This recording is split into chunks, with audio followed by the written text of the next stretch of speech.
Hey guys, Danny Bird from Bayou Marshall Blades and Bayou Bushcraft and Survival. Kukris.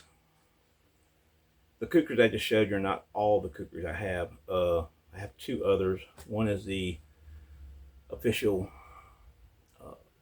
jungle service kukri that's issued to the Gurkha soldiers. That one's been in other videos. You can look it up. It's just in my kit, and I didn't have my kit with me right now. So I grabbed these because we're going to do, really this is about striking a ferro rod, okay? For those of you in the Bayou Marshall Blade channel, you might not really care about that. And if you don't know what a ferro rod is, this is a ferro rod. It is, and this one needs to be touched up. It's getting rough for wear. I need to really smooth this up. But anyhow, this is what you use to throw it. About a 3,000 degree spark in order to catch some type of tinder on fire to build a fire with. They work wet or dry, all conditions. You guys on the bushcraft and survival side of this know exactly what this is, know what I'm talking about.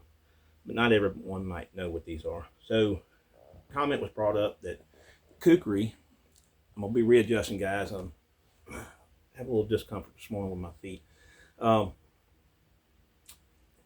Comment was made about the kukris due to the spine being rounded on most handmade kukris from Nepal, and all these that I just showed you in this video are handmade from Nepal.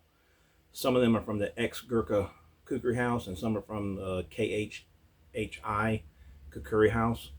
They're all handmade, including the sword, and they have characteristically a rounded, you see how that's rounded, spine versus this one. If you notice that, it's got a very flat spine, okay? They're heat treated differentially, if I can say the word, I can't talk really good this morning. They're differentially heat treated, meaning there's 3 different heat treats. For the spine, the middle of the blade, and then the edge of the blade. I can tell you right off the bat, this little neck knife here, kukri or pocket kukri, it's a beautiful knife, and it will not strike a ferro rod.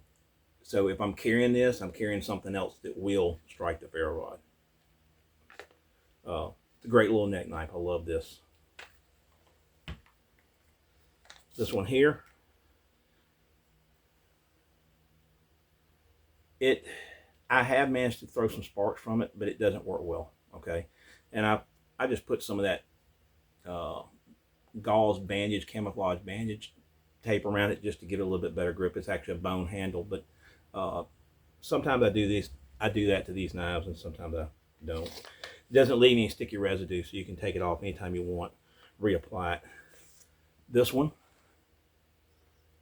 okay, this is what they call basically the eagle shape,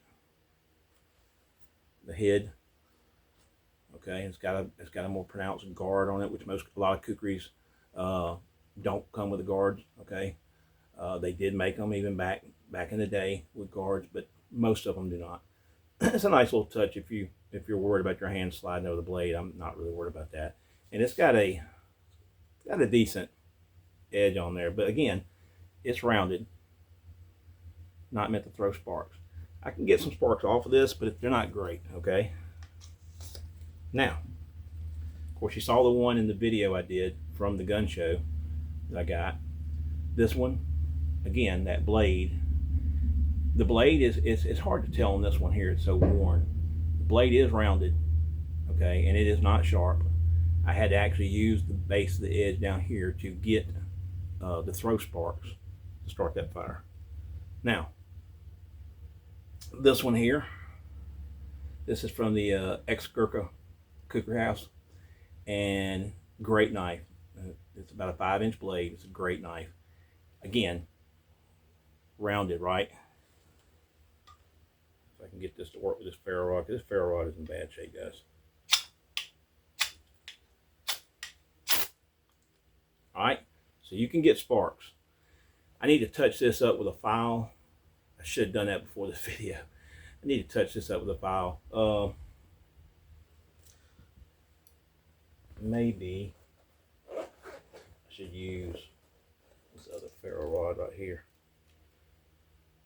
Not all ferro rods are made equally, okay? There are good ones or bad ones. If the rod basically is too hard, you'll have a hard time getting sparks off of it. It's a smaller rod, but it's in much better shape, okay? So we'll just try it with that one.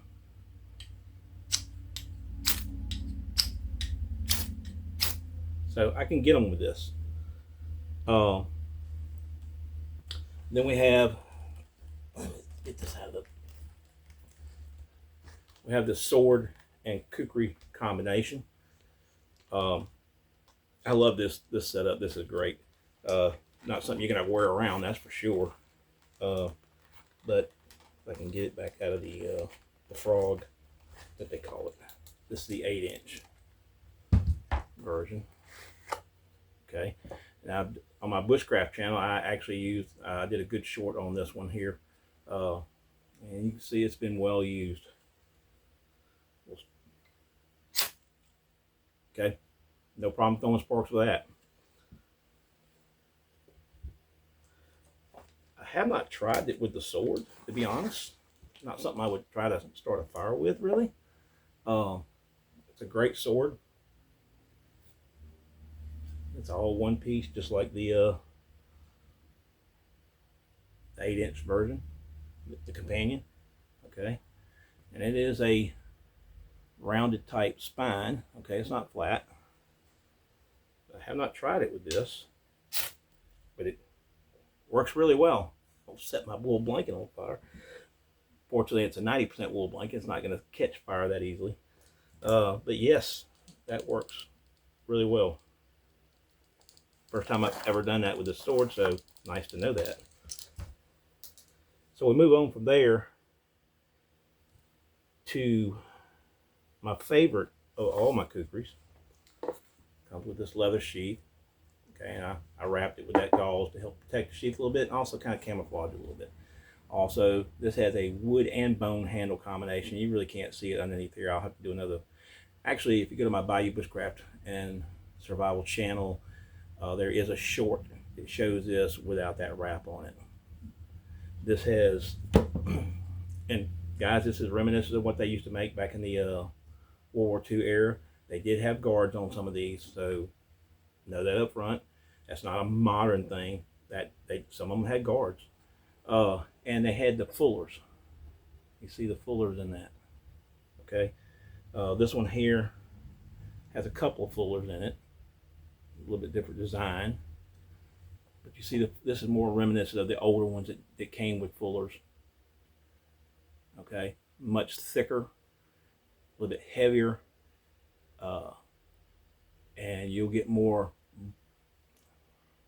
Won't get into the graphics of, okay, but you'll get more for your bang when it comes to the chopping and hacking with this. Got that rounded spine, okay. Well, let's see what it does when it, yes, no problem, right? So we get down to the last one. This is called the Gurkey, or which means bodyguard. Sorry, guys. And it's made from the Kukri house. And when you get one from the Kukri house, they come wrapped in linen paper, handmade linen paper. I'm assuming it's handmade linen paper. Very nice paper. So be careful. Don't destroy the paper. It's good. It's very nice the way they do these. And you also get a bio card. It has the photo of the person who made it and everything about them, their marital status, you name it. It's all on there. It's a nice little touch. Okay. So this one here has a flat spine. It is all one piece. Handles are pinned on. Okay. And I can throw sparks, okay, with this, no problem. So guys, yeah, some of these, the kukris, even with the rounded spines, they don't have 90-degree edges. Okay, this is about the closest to a 90-degree edge. Okay, doesn't mean they won't throw sparks. They will. Many of them, as you can see, will throw sparks. The heart of the ferro rod, and this one's a lot harder, but this one's chewed up. It needs to be reconditioned. I got to get to that. The harder the ferro rod, the less or the more trouble you're going to have throwing sparks. So guys, I hope this summed up a little bit of what you can do with handmade kukris from Nepal, traditionally the way they were made back in the day, and they're still being made that way today.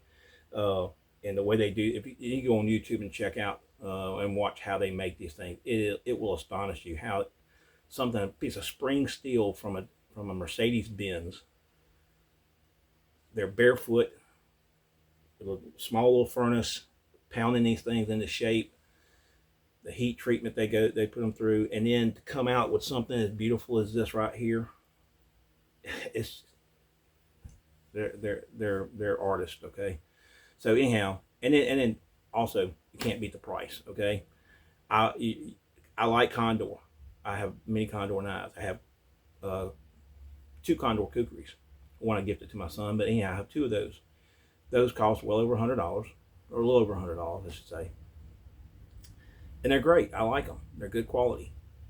They don't hold a candle, in my opinion.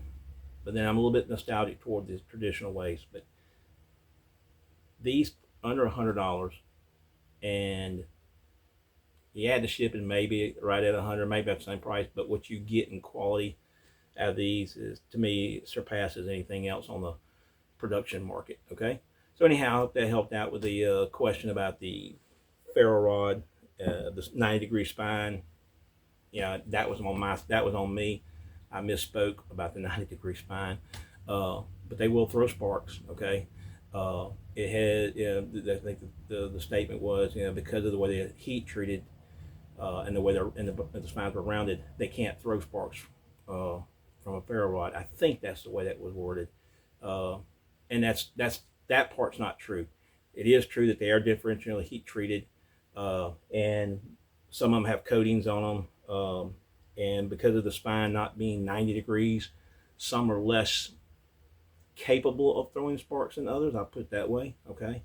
Mostly it has to do with the sharpness of the spine. Okay, whether it's 90 degrees or rounded. And some they're so rounded. Like I said, this one here, you're not going to get sparks with this. I've tried.